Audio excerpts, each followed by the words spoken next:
Welcome to Hairless in the Cloud, live from Ignite 2023. We are here. Jan, who do we have as a guest? Yeah, we are very happy to have Tiander Turpijn with us from our neighborhood country, from the Netherlands. Yep. I mean, not at the moment. At the moment, we are in Seattle. But in general, you're living there. And Tiander, what's your role at Microsoft? Yeah, first of all, thanks for having me here, guys. So I'm a principal product manager in the Microsoft security space, the One SOC. That's pretty much the new name. And I've joined Microsoft in '98, so I've been here for a while. Okay. Moved to several transition roles, but now last 7 to 8 years, I'm part of engineering. Mm-hmm. And we have a great day today. Okay, so and how long are you in security already? Similar. I think 15 years, stuff like that. Okay. Yeah, I used to work with ISA, TMG, firewalls, and all of that. Oh, okay. System center management. Okay, so you have SharePoint extranets to the internet. Yeah. That's a topic for another podcast. I mean, the times have changed. We are now in the cloud and have this SharePoint online, and you don't need ISA anymore. Mm-hmm. Right. Maybe Microsoft needs some kind of this functionality in their networks in order to protect SharePoint online. But that's not the course because you are here today. We want to talk about something you already mentioned. But I'm very astonished because I haven't heard that one before. You said one SOC. Yeah, that's the internal team name. Okay. So it's so we converged internally already the teams to kind of be prepared for the announcement that we are making today at Ignite, which is about unifying both teams, which is the Defender team, the Sentinel team, and all of the security all up. So that's the reason that we are called the One SOC team. Okay. So it's not the actual product name. No. It's a project It's an internal team name. Yeah. Understand. Yeah. Okay. So, but did I get that right? So what you are telling me is you're finally putting everything together. Yes. You're putting together the Defender Portal and the Sentinel Portal. Yeah. So this morning, which is a great announcement, this morning PST time, we announced the unified portal for security operations. That's the official name. And what is really awesome about it is that we're bringing Sentinel and the Defender world together, unifying in one single portal. Today, before today, we had Sentinel separate, we had Defender separate, two different portals, not really working very well together. We were able to kind of get data from Defender in Sentinel, but you had to pivot back and forth, different portals all the time, which is slowing down the SOC operations as you guys run it today. Yeah. So that's the biggest announcement today, and we're very excited about it. I can imagine. We are very excited about it. I mean, if I can imagine, in the past, my analysts had to click on links in Sentinel, for example, and then the other portal would open in that situation. Yeah. And what you're telling now is that this will be part of the past, and in the future you will have one portal that integrates all the functionality. I mean, will the customer then be able to distinguish between the products, or will it at the end be one product for the customer? So we know that customers will have the products as they have it today, right? Customers have invested heavily in Sentinel today, invested heavily in Defender. That's not going away. We're not deprecating at all any product. But what we are doing is to make sure that the return of investment, so the investment that you've put, is going to be bigger and more valuable. So imagine that now going forward, you will have one unified, what we call unified incident queue. So in that incident queue, incidents will appear from Sentinel, from Defender. And if you click on that, the sources who have been kind of creating that alert or incident will be kind of there for you to filter. In the most efficient way, you can see one incident consisting of Sentinel alerts, Defender alerts, and different Defender services in one single incident. But it doesn't stop there, because if you are going to hunt and you're going to investigate, now we have the single place to run a query.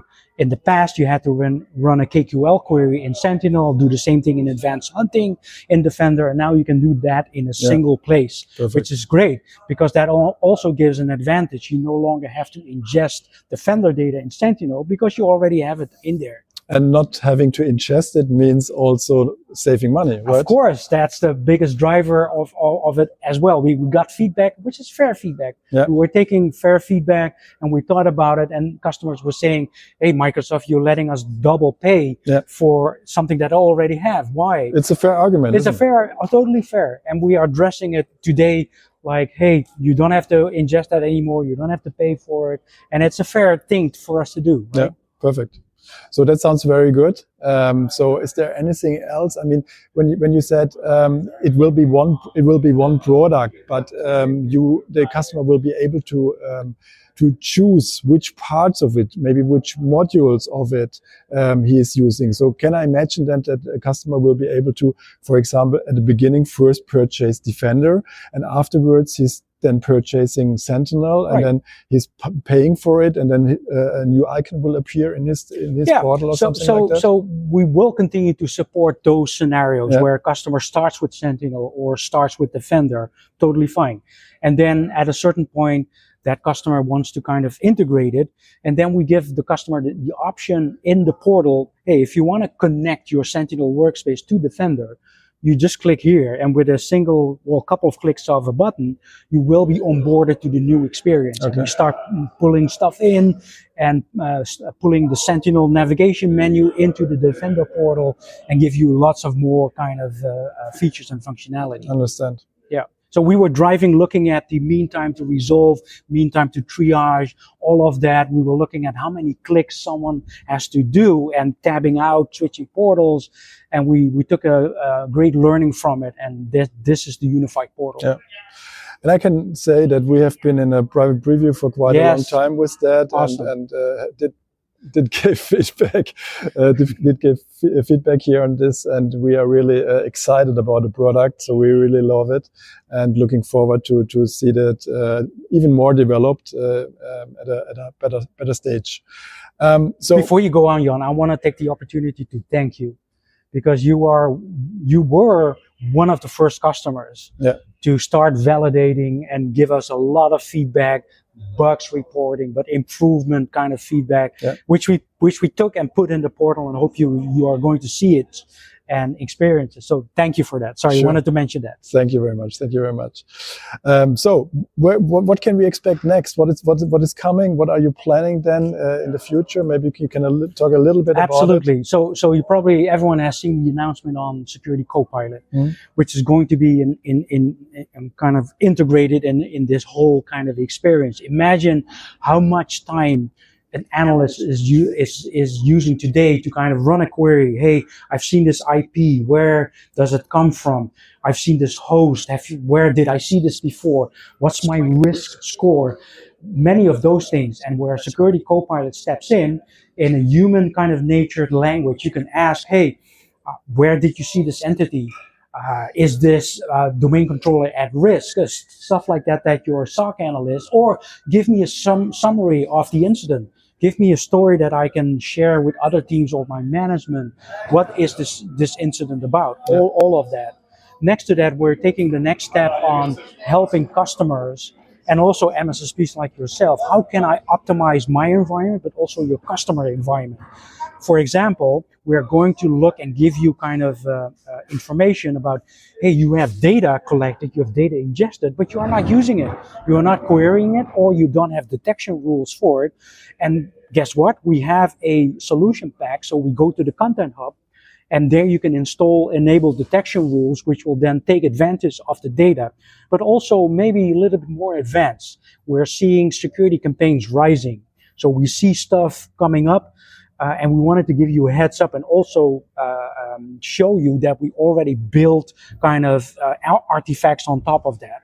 So the business enterprise compromised email kind of attacks that you are familiar with, we built a lot of proactive kind of detection queries and all of that, which will benefit the customer greatly, because now you no longer are stepping behind the attacker, running behind the attacker, but you're going to be in front of the attacker.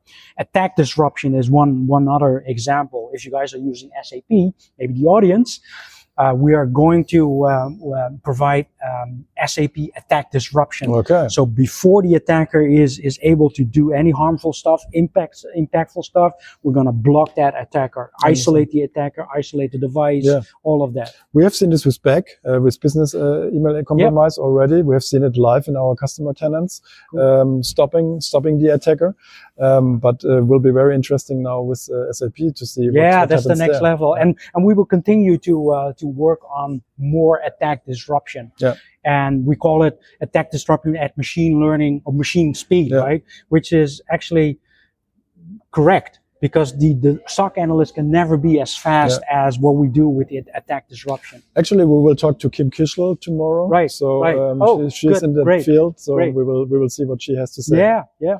Tiander, it was very nice that you were here in our podcast. Thank you very much. Thank you, Jan. Yeah, have a good day. Thank you. Nice for having me. Thank you for having me. Thank you. Thank you. Bye-bye.